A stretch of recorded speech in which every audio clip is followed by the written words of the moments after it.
தெய்வத்தின் குரல் 3ஆம் பாகம். குரு ஆச்சாரியார்.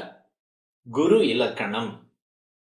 ஆச்சாரியரிடம் வசித்து வித்தையை அபியாசம் பண்ணுவதற்கு குருகுலவாசம் என்று பெயர். ஆச்சாரிய குலவாசம் என்றில்லை. இதை பார்த்தால் ஆச்சாரியர் குரு இரண்டும் ஒன்றேதான் என்று தோன்றும். ஜெகத்குரு சங்கராச்சாரியார் என்பதால் ஒருத்தரே குரு ஆச்சாரியார் இரண்டுமாக இருக்கிறார் என்று ஏற்படுகிறது. இப்படி இருப்பதாலேயே இரண்டும் கொஞ்சம் வேறா இருக்கலாமோ என்றும் தோன்றுகிறது. குரு என்றால் நேர் அர்த்தம் என்ன? ஆச்சாரியார் என்ற வார்த்தைக்கு டெஃபினிஷன் சொன்னது போல குருவுக்கு என்ன சொல்வது? குரு என்றால் கனமானது, பெரிசு என்று அர்த்தம். அதாவது பெருமை உடையவர், மகிமை பொருந்தியவர் என்று அர்த்தம். பெரியவர்களை கனவான், மகாகணம் என்கிறோம் அல்லவா? ரைட் ஆனரபிள் என்ற பட்டத்தை மகாகணம் என்றே சொல்வார்கள். பெரியவர்கள் என்று இங்கே நான் சொன்னதே பெரிசை வைத்துத்தான். குரு என்கிற மாதிரியே பிரம்மம் என்றாலும் பெரிசு என்றுதான் அர்த்தம். கனமானவர், பெரியவர் என்றால் எதை கொண்டு இப்படி சொல்கிறது? கனம் என்றால் வெயிட் ஜாஸ்தி என்று அர்த்தமா? பெரியவர் என்றால் வாட்ட சாட்டமாக இருப்பதாக அர்த்தமா? மகான் மகான் என்றாலும் பெரிசானவர், பெரியவர் என்றுதான் அர்த்தம். எதில் பெரிசு? என்னை குரு என்கிறீர்கள், பெரியவா என்கிறீர்கள். இன்னும் கொஞ்சம் அபிமானம் ஜாஸ்தியானால் மகான் என்றும் சொல்கிறீர்கள். வெயிட், வாட்டசாட்டம் இவற்றை பார்த்தால் என்னை இப்படி சொல்ல நியாயமில்லை. அதனால் இப்படியெல்லாம் சொல்லும்போது ஒருத்தர் உள்ளுக்குள்ளேயே அறிவாலோ அனுபவத்தாலோ அருளாலோ கனம் வாய்ந்தவர், பெருமை பெற்றவர் என்றுதான் அர்த்தம். பகவத் பாதாளின் பெயர் என்னிடம் ஒட்டி கொண்டிருக்கிற ஒரே காரணத்துக்காக எனக்கு இதெல்லாம் இருப்பதாக ஏமாந்து குரு, பெரியவா, மகான், இன்னும் என்னென்ன ஸ்தோத்திரமாக உண்டோ அத்தனையும் சொல்கிறீர்கள். ஆக குரு என்றால் அவர் உள்ளுக்குள்ளே ரொம்ப பெருமை படைத்தவராக இருக்க வேண்டும். ஆச்சாரியர் என்பவர் வெளியிலே படிப்பிலே பெரியவர், வெளியிலே போதனை பண்ணுவதில் சதுரர், வெளியிலே நடத்தையால் வழிகாட்டுவதிலே சிறந்தவர். அவருடைய உள் ஷீலம், கேரக்டர் தான் வெளி நடத்தையாக, காண்டக்டாக வெளிப்படுகிறதே தவிர வெளியே அவர் போலியாக உத்தமர் போல நடித்து காட்டுபவர் அல்ல என்பது நிஜமானாலும் கூட அவரை வெளி லோகத்துடன் பொருத்தியே வைத்திருக்கிறது. உலகத்துக்கு அவர் தாம் உபதேசிக்கிற ஐடியல்களை வாழ்ந்து காட்ட வேண்டும். குரு சமாச்சாரம் என்ன? அவர் வெளியிலே எதுவுமே பண்ண வேண்டும் என்றில்லை. அவருக்கு வெளிப்படிப்பு, வித்வத் வேண்டும் என்றில்லை.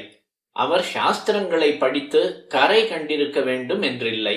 அவர் எந்த சாஸ்திரத்தையோ சம்பிரதாயத்தையோ ஆச்சாரியரை போல வழுவர பற்றி ஒழுகி காட்ட வேண்டும் என்பதில்லை.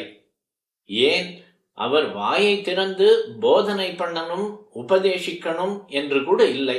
மௌன குரு என்றே இருந்திருக்கிறார்களே.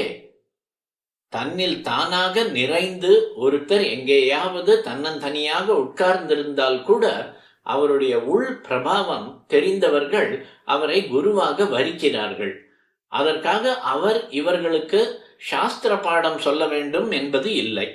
ஆனாலும் அவரை குருவாக வரித்தவரிடம் அவருடைய அனுகிரக சக்தியே வேலை செய்து விடுகிறது. அவர் இவரை சிஷ்யர் என்று கூட நினைத்திருக்க மாட்டார். ஆனாலும் தம்மை அவருக்கு சிஷ்யராக நினைத்தவர் எதை நாடி அவரிடம் போனாரோ அது சித்தித்து விடுகிறது. படிப்பு என்றால் என்ன என்றே தெரியாமல் இப்படி பல குருக்கள், பாடம் நடத்தாமல் எத்தனையோ குருக்கள், வாயையே திறக்காத தட்சிணாமூர்த்தி தான் ஆதி குருவே. சாஸ்திர விதிகள் எதற்கும் கட்டுப்படாமல் பேய் மாதிரி, பிசாசு மாதிரி, பைத்தியம் மாதிரி, உன்மத்தம் மாதிரி திரிந்த அதிவர்ணாசிரமிகள் பலர் குருமார்களாக இருந்திருக்கிறார்கள். திகம்பரமாக இப்படி திரிந்த தத்தாத்ரேயரைத்தான் அவதூத குரு என்று ரொம்பவும் ஏற்றம் கொடுத்து சொல்கிறோம். ஆச்சாரியன் என்பவர் எல்லாவற்றிலும் சிஸ்டம் உள்ளவர். அவர் ஏதாவது ஒரு சிஸ்டத்துக்கு, சாஸ்திர சம்பிரதாயத்துக்கு பிரதிநிதியாக இருக்க வேண்டும். அதன் புஸ்தகங்களை, விஷயங்களை அவர் சிஸ்டமேட்டிக்காக கற்றும் கேட்டும் அறிந்திருக்க வேண்டும்.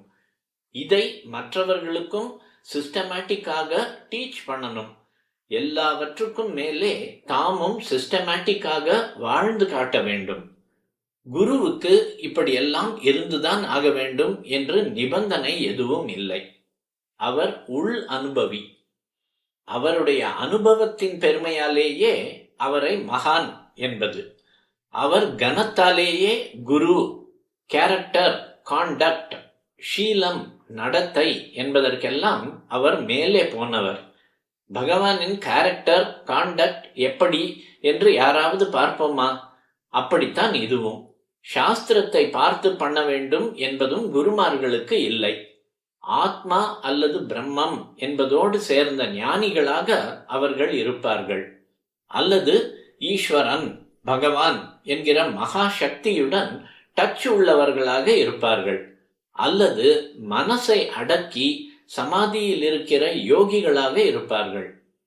உள்ளே இப்படி இருக்கிறவர்களே வெளியில் ஆச்சாரியர்களாகவும் வித்வத்துடன் பிரகாசித்துக் கொண்டு சிஷ்யர்களுக்கு போதனை பண்ணி கொண்டு தாங்களே சாஸ்திர பிரகாரம் காரியங்கள் செய்து கொண்டும் இருக்கலாம். பகவத் பாதாளும் மற்ற மதாச்சாரியர்களும் இப்படியே குரு, ஆச்சாரியன் இரண்டுமாக இருந்திருக்கிறார்கள்.